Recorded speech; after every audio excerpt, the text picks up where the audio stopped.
Who will share with us on his opinion on the history of AA.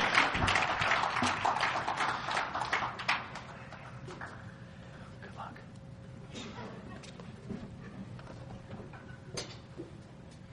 Good afternoon. My name is Kent Coleman. I'm an alcoholic.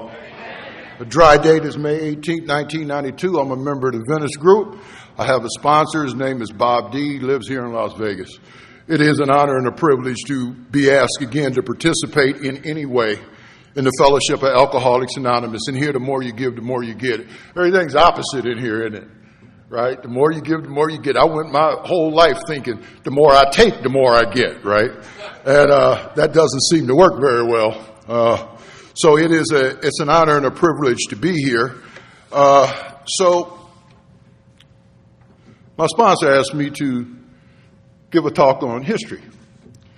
And so I called my partner, Ralph, who made the statement, "Is this punishment?" Right? So I said it, told Zach. Zach goes, "Is this punishment?" So feeling bad at this point that I'm being punished, I went to the love of my life, Janelle, and I said, "You know, Ralph and Zach said I'm being punished." And she said, "No, that's not what they meant." She said, "The punishment is for the people who got to sit and listen to you for that long. That's what they meant." But can't you just feel the love in here? I was like 4 months sober. I was down at the club and I said to a guy, "Where's all that love they talking about down here?" But it's an honor and a privilege to be asked to do this. I love Alcoholics Anonymous, and I love the history of Alcoholics Anonymous. Why is it important? Why is AA history important? It happened a long time ago. All them people dead. Why is it important, right? Any time that a society fails is because it never knew or disregarded where it came from. Any society that does not acknowledge and learn from its past is doomed to the same mistakes in the future. That's the reason that it is so important. When I came into Alcoholics Anonymous, I was taken through the steps out of the big book of Alcoholics Anonymous. Then I was instructed that I was to read 3 books: Dr. Bob and the Good Old Timers, AA Comes of Age, and Pass It On second, and then AA Comes of Age last. And my first sponsor was a guy, Bill F. in Lorain, Ohio, and I said, "Why I got to read all that? Ain't nobody else reading it." And his response to me was, "I don't care what everybody else does." He told me that for you to be a participating member of Alcoholics Anonymous, you need to know where it came from, who we are, who we're not, what we do and what we don't do.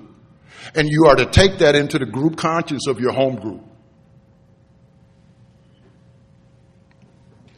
Furthermore, as you sponsor people, I want you to have them do the same thing.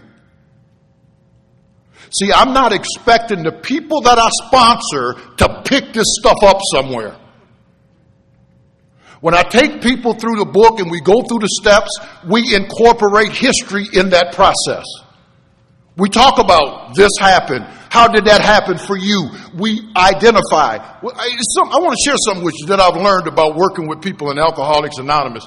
I know this is going to come as a shock to everybody in this room, but alcoholics are a little bit self-absorbed, right? Selfishness, self-centeredness, that we think is the root of the problem. It says in the book, right? I have learned to use that to my advantage. When I can talk about history and help you understand how it not only affects this fellowship, right, that we are part of, that's how we stay sober, stay alive, but also how it impacts your life. How personally, right, the things that happened that led to the birth of our steps, our traditions, our groups, the things that we do, how does that affect your life? When I do that, they eat it up. They eat it up. I do a book study. There's people in here that I sponsor There are people in here who have attended our book study. I incorporate history all the way throughout it. It is a great opportunity. When I get to the end of the book, the page 164, I spend 1 month on the traditions, and I spend about 3 weeks on the concepts. And there is no drop-off in attendance. I used to think, well, after we finish the steps and, the first 164 pages, then they'll come back when we start back at the beginning of the book. No, what I found out is that people in here don't know, but they want to know, and they don't know because they haven't been told. As a sponsor, I am responsible for making sure that the people that I sponsor understand these. I accept that responsibility.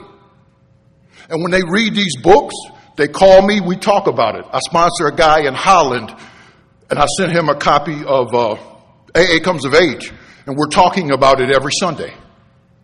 That's what we do here. Okay? My first sponsor used to say, all of the so-called problems that we have in Alcoholics Anonymous are going to go away when we get back to good, responsible sponsorship. And I believe that with all my heart.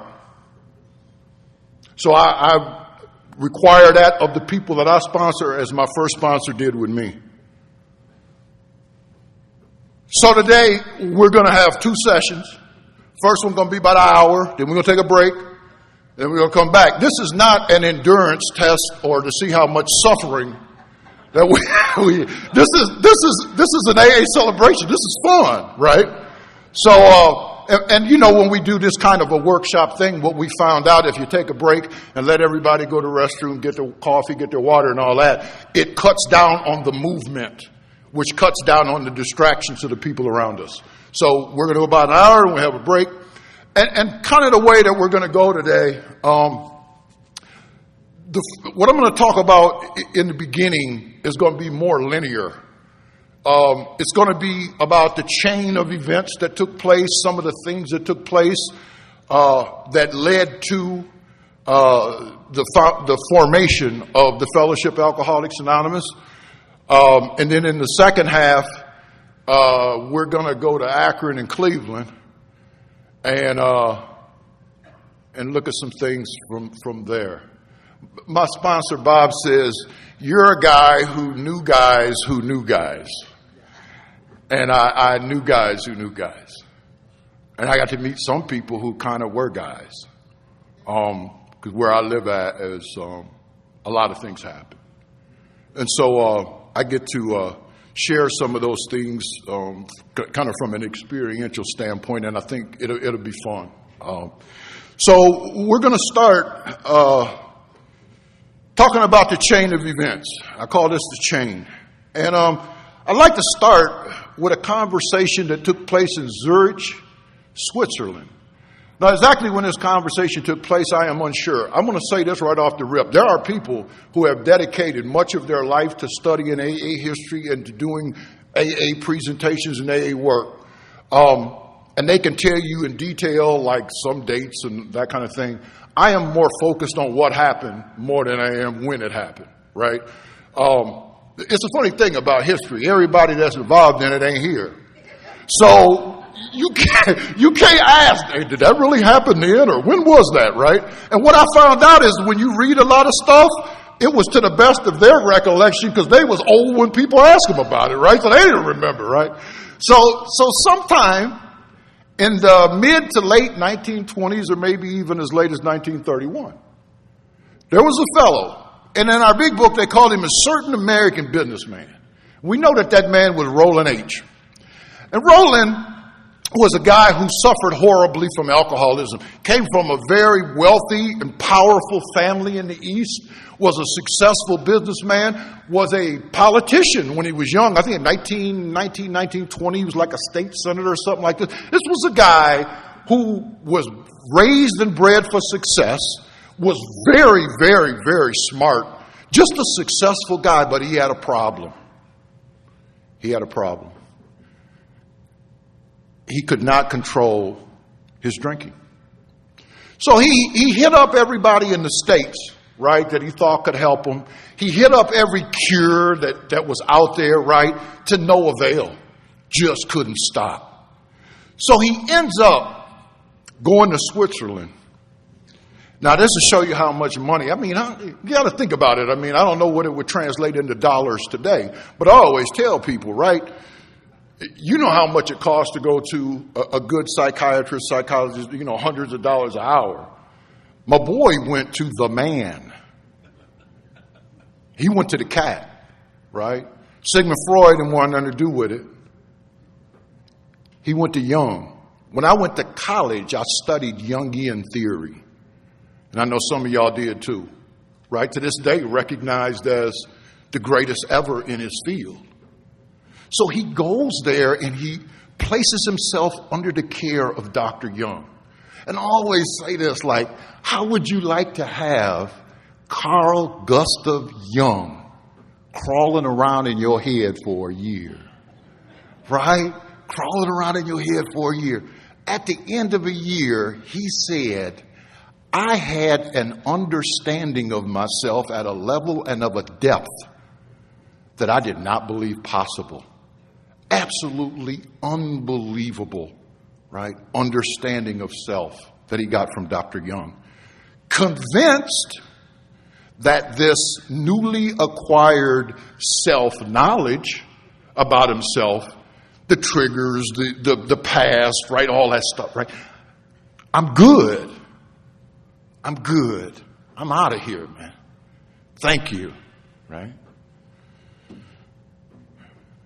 Didn't even get out of Europe before he got grown. You know how we say in AA, once you get here, we don't refer you out anywhere else.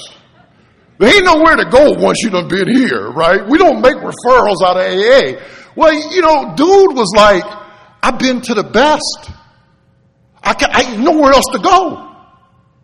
Right? And I'm drunk again. So what did he do? He went back to Carl Jung. And he said, man, I just don't understand. And Carl Jung, obviously a very humble guy, gave him this explanation. One of the cold-bloodedest things I think you could say to a guy like, you have the mind of a chronic alcoholic, and I have never, ever seen a person recover who has that kind of thinking to the level that you do. Later on, Dr. Jung said that he worked with a lot of alcoholics, and he estimated his rate of success at 2%. 2%. He said, but I ain't never seen one like you get better. Right?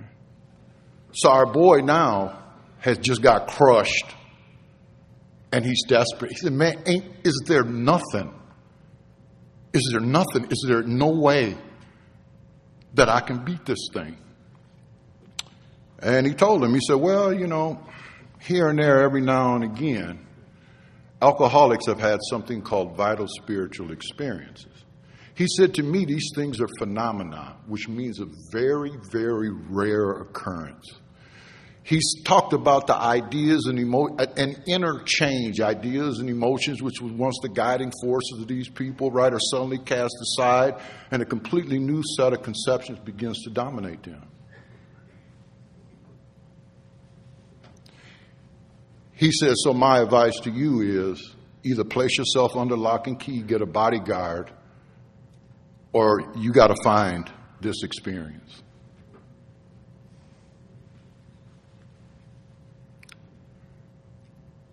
He told him no further therapy will help you.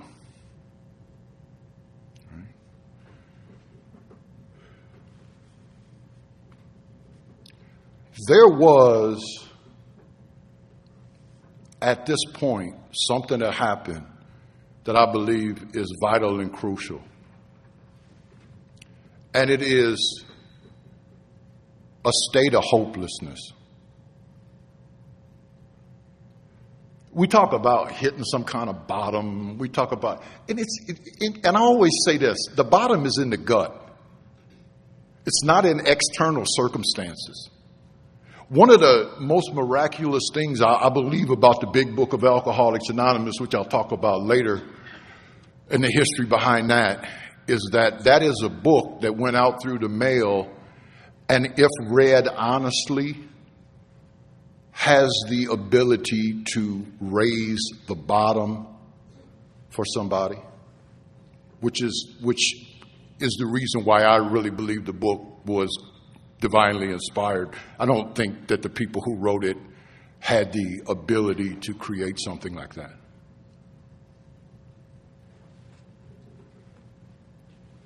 So Roland Hazard returns to the United States and he learns about something called the Oxford Movement.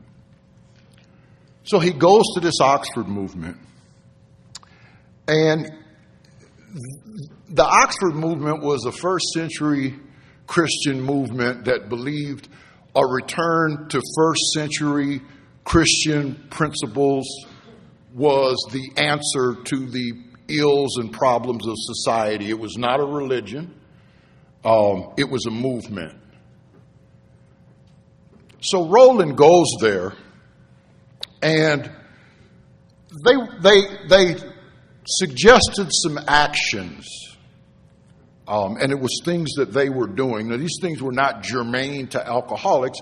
It was what people who were a part of that movement were doing: self-inventory, confession, restitution to those that you've harmed, and service to others. 4 things. So Roland, desperate, engaged in those activities, and the obsession to drink left him.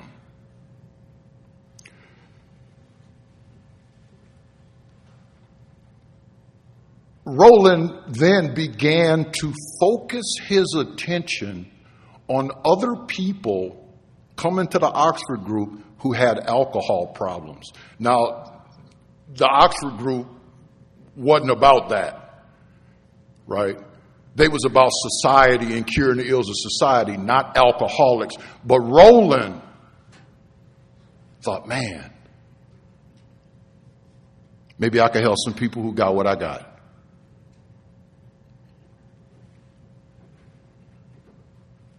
Wasn't too long when he heard about a fellow that he knew from his hometown who was about to be committed for alcoholic insanity. That's a heck of a diagnosis, ain't it? When's the last time you saw somebody and said, hey, man, where you been? Oh, I just got out. What was you in for? Alcoholic insanity. Haven't heard that one in a while. And this guy's name was Ebby. And Ebby had been pretty much, he'd been involved in a lot of incidents. They were from the same town in Vermont. Ebby, there had been an incident with a shotgun and some crows while he was painting the house. That happened. And then he drove his car through the front of somebody's house, and that happened. And his family had had enough and basically said, we're going to get you off the street before you kill somebody who want to live, because obviously you don't care if you do or not. So Roland and a friend of his show up and petition. This friend of his was Seba G.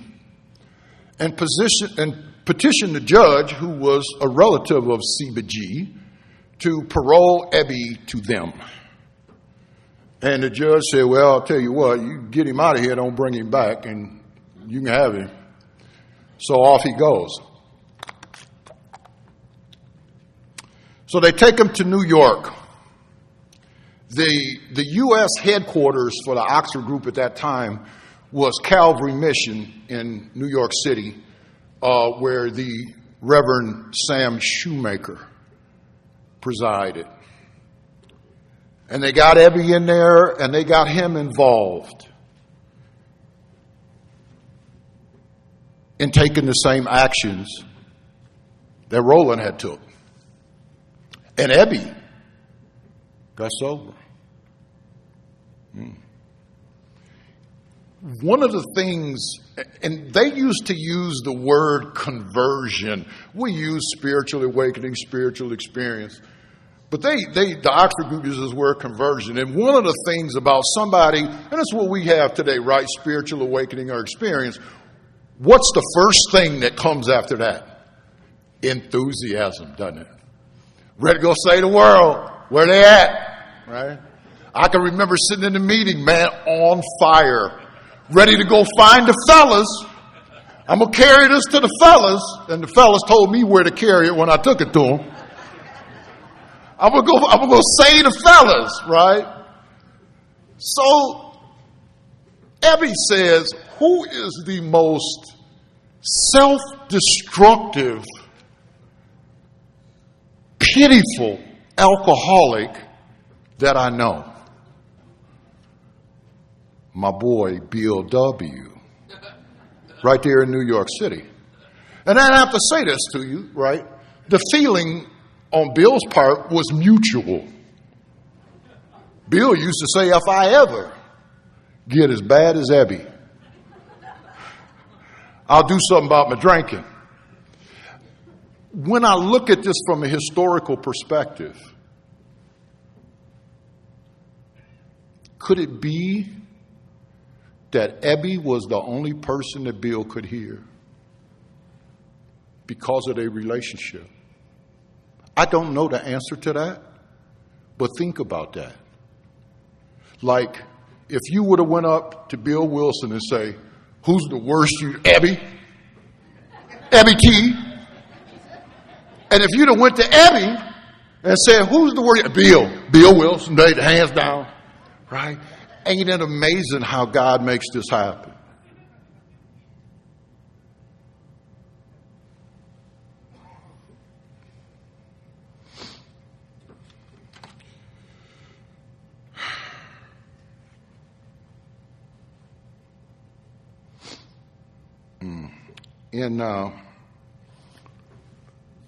So Abby shows up at Bill's house. I mean, this is recounted in Bill's story in our book, right? Abby shows up, suit pressed, shirt starched, hair slicked back, shoes shined, hat blocked. Knock on the door. Bill opened the door. T-shirt, pair of jeans, 2 sizes too big. His brother-in-law's house shoes, unshaven, unclean.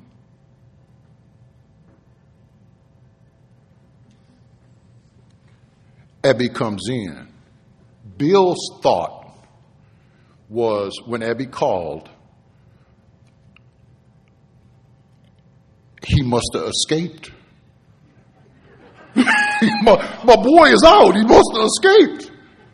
He come over here. We can do some drinking and do what? Talk about the good old days, as if there ever were any. Right? We call that euphoric recall, don't we? Right? Terrified of the future, horrified by the past. Right? So we look for sanctuary with people like us who sit and lie to each other about something that was supposed to be good. Right? So Bill offered Abby a drink.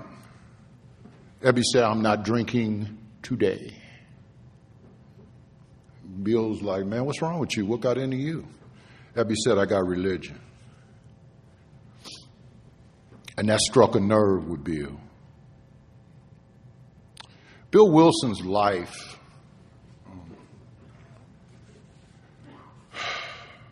he was raised by his grandparents. His father left the family when Bill was 10 years old. His mom went to become an osteopathic doctor in Boston. So Bill was raised by his grandparents, his mother's mother and father. And what I've read about his grandfather was a very introverted guy, really, really quiet, wasn't comfortable around a lot of people. but was a pretty intelligent guy. When it came to God, religion, that kind of thing, he was pretty apathetic. Kind of said, well, look, there's some kind of power, scientific power. It's the only way you can kind of explain gravity, the movement of the sun and the star, right, and all that, but not a power that some preacher could tell me I can access.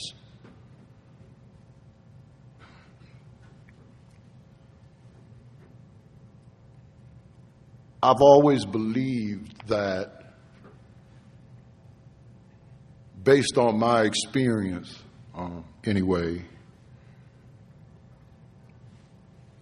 people have a conception, whatever it may be, of a power greater than themselves. And it could be, from the church. It could be that there is nothing, and anything in between. But it's what they were taught. It's what they were taught. So this idea of your own conception of God, which we get to later, is a real icebreaker for many of us. Personally, like when Roland Hazard talked to Dr. Young, and Dr. Young said, you got to have some kind of religious or spiritual rearrangement, right? Roland said, I go to church. This should be easy for me. And the doctor destroyed, I like how Bill used the word destroyed, his hope by telling him that suiting up and showing up is not sufficient to produce the experience that is needed. Reciting scripture and reading books is not sufficient to produce the experience that is needed. On a personal note, I was raised in the church. I was taught those things. I could recite scripture, chapter, and verse. So I was raised. It's the kind of family I come from. So when I come to AA, but I'm confused because I've gone to church and nothing happened. Right? I'm confused. I'm as confused as Bill was, only his experience was different than mine. Are you following me? Now I'm confused. And so I come into Alcoholics Anonymous, and I had a conversation with my sponsor, and I'll talk about him later. His name was Neil C. And he sponsored my sponsor, and Neil's sponsor was Bob Smith, who was a co-founder of AA. And I'm going to tell you what I told Neil. I said, man, I know the Bible. I know all about God. I'm good to go. And I'm going to tell you what he told me. He looked at me and he said, Smiley, that was his nickname for me. He said, Smiley, you know more than you understand.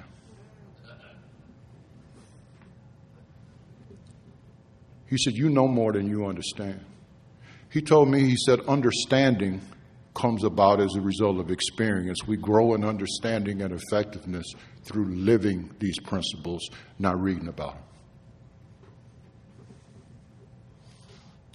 You know more than you understand.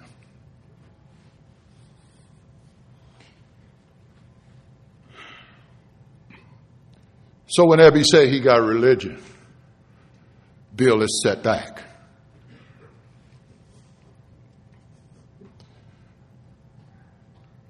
But something happened in Bill that day. Right?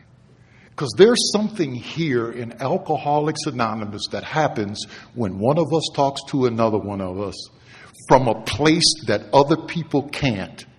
And when you sit and you look at it, you can't deny it. You can't deny. He could not like what Ebby said, but he couldn't deny what he saw. And Ebby made the point-blank declaration that God had done for him what he couldn't do for himself. His human will had failed. And Bill could not deny that. See, let me share something with you. When you talk to me about you, I can't deny it. Totally disarmed Bill. He didn't come in there and say, Bill, you ought to be ashamed of yourself. Look at the drinking you're doing. Look at the ripple effect of your drinking.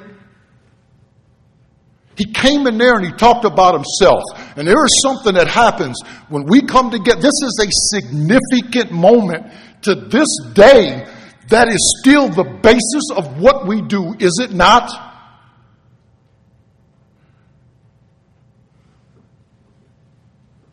Y'all reached me when no one else could. I sat in a meeting of Alcoholics Anonymous in Xenia, Ohio in 1992, and I heard people who were perfect strangers talk about things in here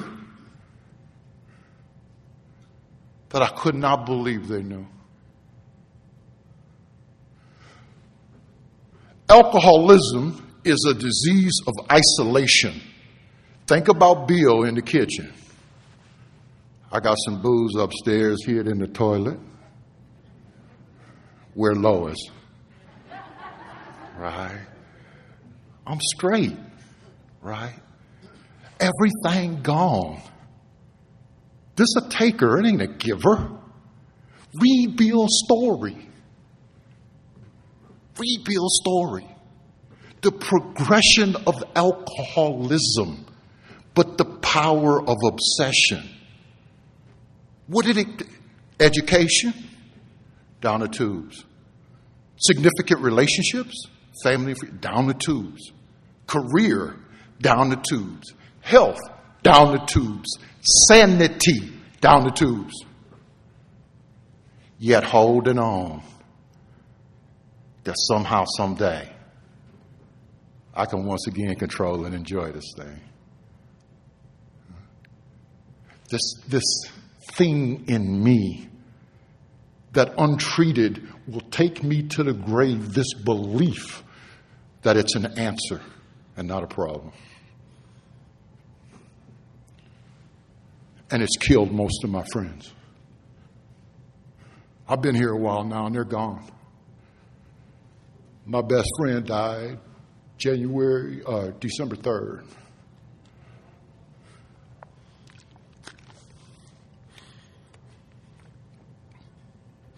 Would not see our way of life.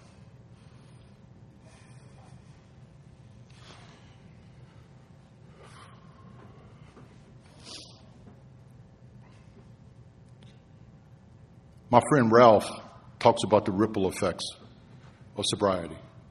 Family, friends, health, happiness, right? All this stuff, grandkids, all this wonderful stuff, right? The ripples, right? What about the ripples on the other side? Eats up your family and friends. Right? They let Bill and Lois, her folks, Dr. Burnham, his wife, let Bill and Lois up in the house. What happened? What happened? My wife and father-in-law became ill. Mother-in-law died. Lose the house. Let me in your house.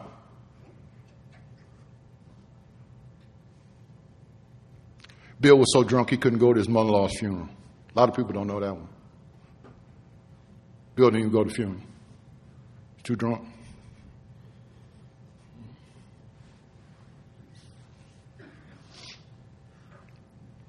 So as Bill sit there that day listening to Abby, something in here. Maybe he got something. I don't know. But I said, what do we do in here? We hear it all the time, right? How is this relevant? Thanks. Stay with me for a minute. You ever hear the phrase plant a seed? Plant a seed. Epi planted a seed that day. He didn't force himself on Bill. Just came to share with him. Right? You need me, man. You know where I'm at. I'll check on you. Gone.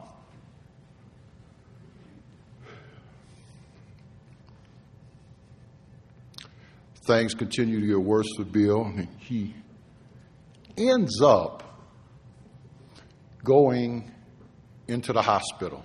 It's called Towns Hospital.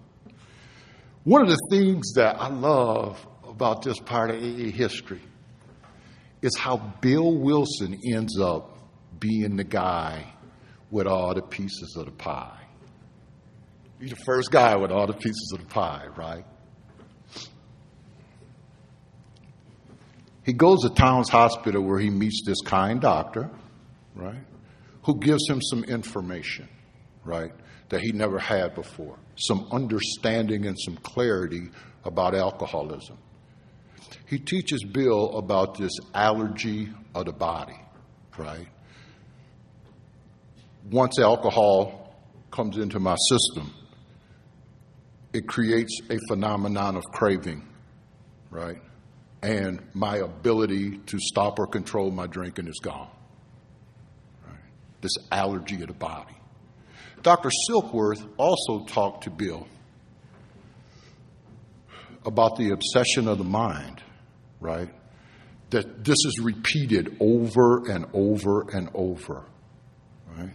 My mind keeps taking me back. Well, why does my mind keep taking me back? And he talked about something that goes on spiritually with us. This restlessness, this irritability, this discontentedness, right? That continues to get me to seek relief, right? And where do I get my relief? I get my relief from taking a drink, right? Right.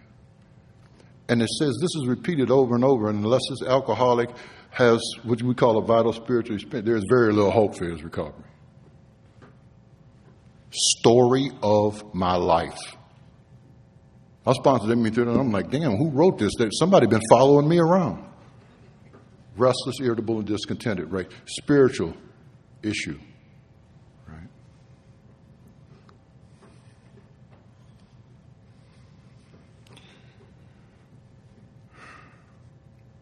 So Bill gets this information from Dr. Silkworth. And what is it? Self-knowledge, right? Got some knowledge about myself now. Now I understand.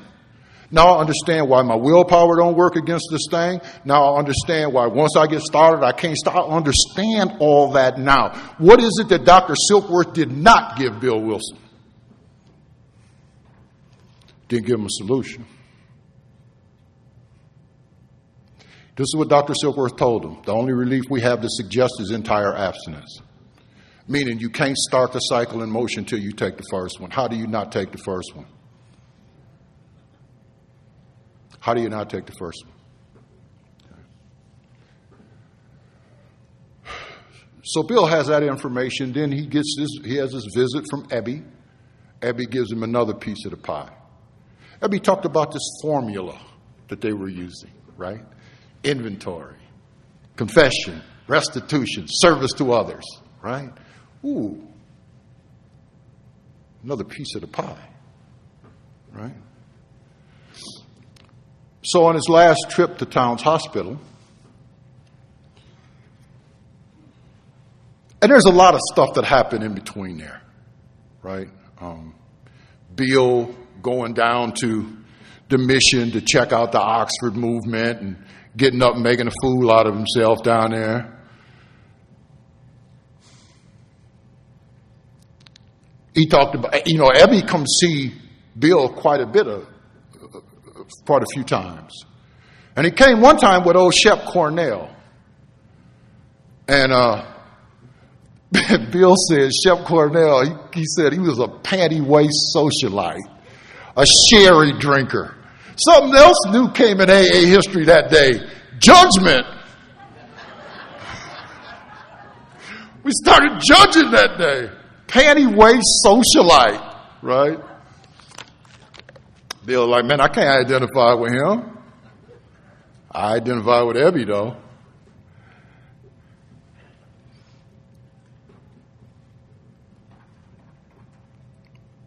So Bill is back in the hospital. Armed with he got the pie. He got the pie. So he calls Ebby. Ebby, come down. He said, Abby, run that formula down for me again, man. Right? If you read Bill's story, they did some stuff. They did a little bit of work. Bill said, I fully acquainted him with my problems and deficiencies.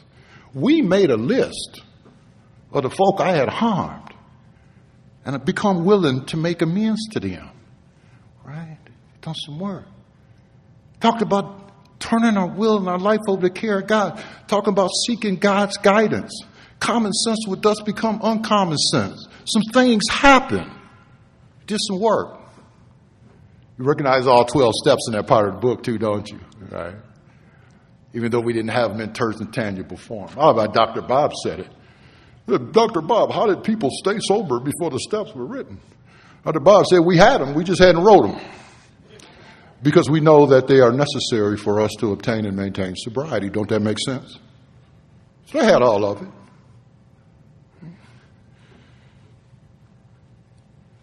Bill, his agnosticism so deep. Right? Ebby said, why don't you choose your own conception of God? Bang! Some broke. Some broke. My first sponsor said to me, he said, man, because I'm confused. Right? Like I go to church, it don't want to happen. I don't want to, how did this work? And this is what he told me. He said, pick up that pencil and that paper, and I want you to write down what you want to pray to. Forget everything else. Just write down what you want to pray to. Real simple. Keep it simple. Loving, caring, understanding, and forgiving is what I wrote down. He said to me, that's a great start. He said, and that's what we're going to pray to. He said, Ken, I want you to take everything you think you know. And I say you think you know because obviously you don't know much. And let's just take these simple directions and apply it and see where it takes us. Okay.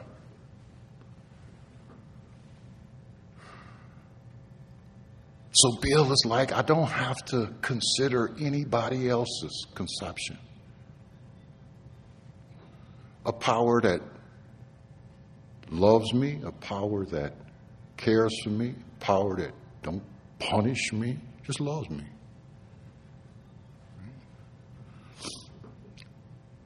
Bill lays in the bed and says, if there's a God, show yourself.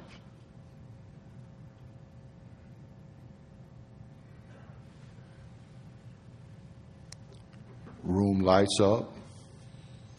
Wind blow through the room. Bill said, it's the God of the preachers.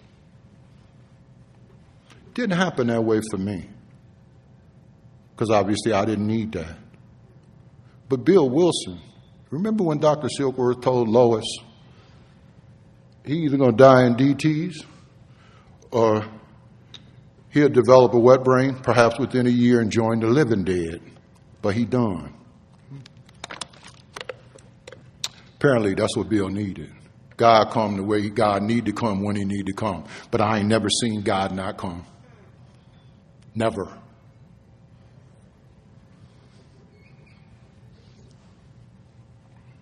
Bill said, this is the God of the preachers. Called Dr. Silkworth. He said, man, let me tell you what happened. Dr. Silkworth listened. And in the big book, Dr. Silkworth replied and said, this is better than what you had. Anything is better than what you had. You got to hold on to this, If you read some of the other stuff that Bill said later, Silkworth told him that you've had some kind of spiritual conversion. But any way that you want to term it, this is what you need. This is what you're after. Right? So another significant moment in the history of Alcoholics Anonymous is coming. And in this moment, picture laying in his hospital bed. Now, I know everybody, how many people in here have been in a detox bed or some kind of hospital? Raise your hands for me. Eh? And I know every single one of you, when you was laying in the detox bed, thought, boy, I'd like to carry this message to others. And see a chain of people getting so... Man, you know what I was thinking in detox? I hope they have the orange Jell-O instead of the green. I don't like the green Jell-O. Oh, yeah, I'm worried about y'all, all right. Bill Wilson lays in the bed and thinks to himself, man, again, the enthusiasm, the God within, right, of that new man. Don't temper that. When you got a new one lit up, feed it. That's what my sponsors did to me. Feed it. We're going to get you into detox. We're going to get you into the jail meeting. Feed it.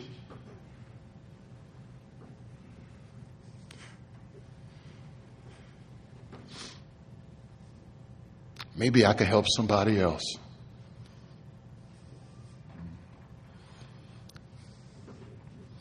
Laying in the hospital bed.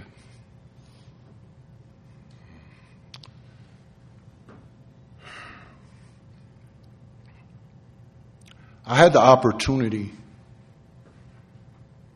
when I first came to AA to make the acquaintance of and spend time with Dr. Bob's daughter, Sue.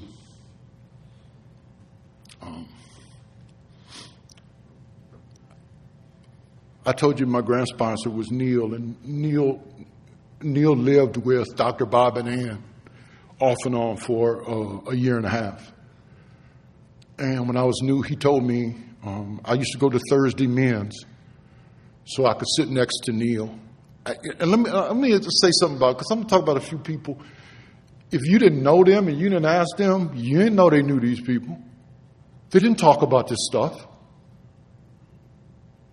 They didn't talk about, Bill Wilson used to come, we'd go out, eat, talk. They didn't talk about none of that.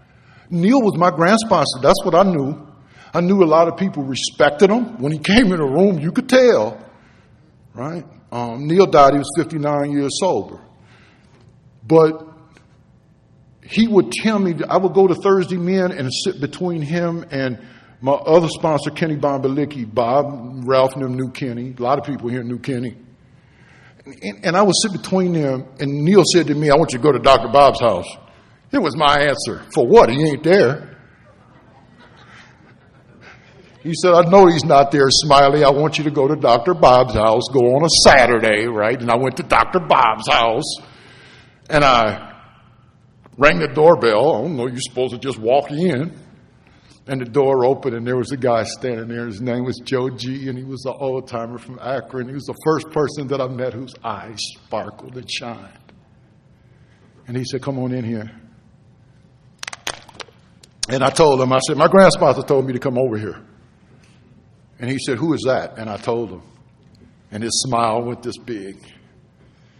And he toured me through that house.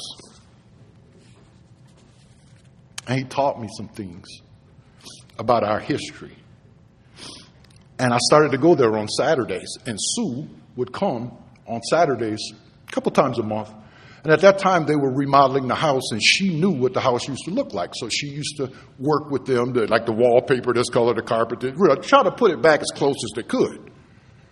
And at that time, didn't have a house next door or the other house. It was just Dr. Bob's house. So it's kind of a museum kind of feel at that time. And we would sit behind the house after the house closed at 3 o'clock, and I would ask her questions. And she would just laugh. She's very patient, very kind to me. And I asked her about the early people, right, all the stuff that happened. And I asked her about Bill Wilson. Big smile. Do what she told me. She said, I know God sent Bill to do this. She said, because Bill had a gift, and he had it before Alcoholics Anonymous, and it was a gift of foresight. She said, Bill Wilson was a man who could look at something as it exists today and know what it was going to look like 20 years from now. Served him well on Wall Street, didn't it?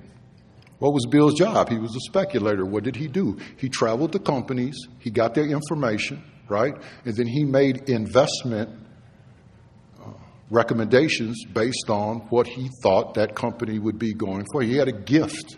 It was a gift of foresight. She said, Bill could look down the road further than anybody that I ever knew.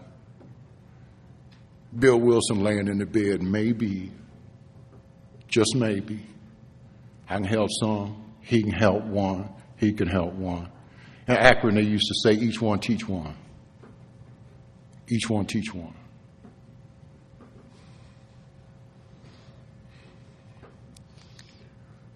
So Bill come up out of that bed and set out to work with others. 6 months of attempting to help others. My sponsor, Bob, said, I don't know where he got the number, but you work with about 96 of them, Bob, something like that, right? Who knows? Might have been 50, might have been 500, I don't know. He worked with others. Nobody got sober. Lois, working department store, they barely getting by. Bill got to thinking, maybe I need to go to work because this ain't happening. And 2 conversations took place without which I do not believe we would be here today. The first one took place between him and Lois.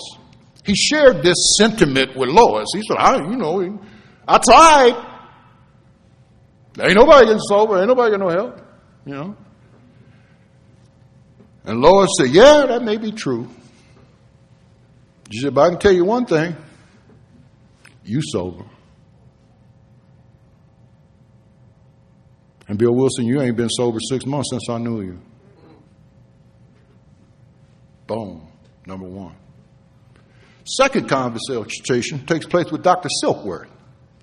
You go down there and tell Silkworth same thing. I come around here, ain't nobody getting this. I think I'm about through with this. Dr. Silkworth said, I've been watching you. You come in here preaching. You're in here talking about God coming in the room, white light. Bill, these people think you crazy. They want some of what you've been drinking. So I got a suggestion for you.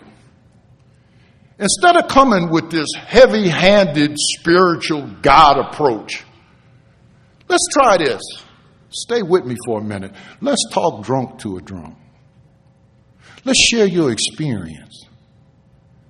Tell what happened to you. Right? Then, once you've established identification, I come back to that again because it started really when Ebby came to see Bill. And I talked about alcoholism being a disease of isolation, and it don't matter if you're sitting in this room right now with 1,000 people. It don't matter. Anybody been in have you been in a concert with 10,000 people but been alone? I have. Have you been at the Thanksgiving dinner and Christmas dinner table with your family and been alone? I have. It has nothing to do with physical proximity to other human beings. It is an internal condition. I'm different.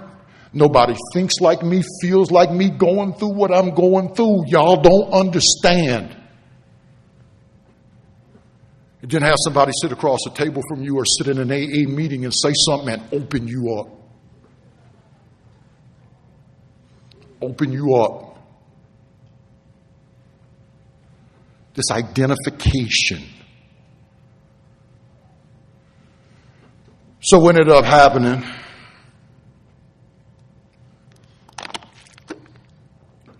is what Dr. Silkworth told him to do. And Bill said, okay. So now Bill is armed with even more. He knows what the problem is, piece of the pie. Bill knows a solution, piece of the pie. Bill knows how to make a successful approach, piece of the pie. Bill Wilson ready to go to Akron. Bill Wilson ready to go to Akron. And that's where we're going to go when we come back after the break. Thank you.